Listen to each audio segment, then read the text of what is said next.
हर हर महादेव, शिवशंकर शंभो. तुम्ही बघू शकता सकाळी 6:30 वाजल्यापासून आपली बसवर ड्युटी चालू झालेली आहे. तुम्ही बघता बाहेरचा परिसर एकदम सुनसान आहे, पब्लिक काही कोणी नाही आहे. त्याच्यामुळं आपण निघलो आता इथून आपली ड्युटी संगमनेरला स्टाफ गोळा करत करत संगमनेरला पोहोचू 8:30 वाजता.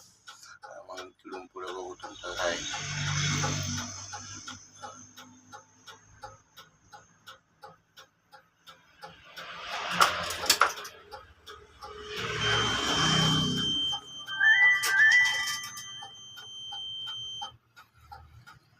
सकाळचा टायमिंग आहे, सकाळी एकदम फ्रेश वाटतं. तुम्ही पण लवकर उठत जा.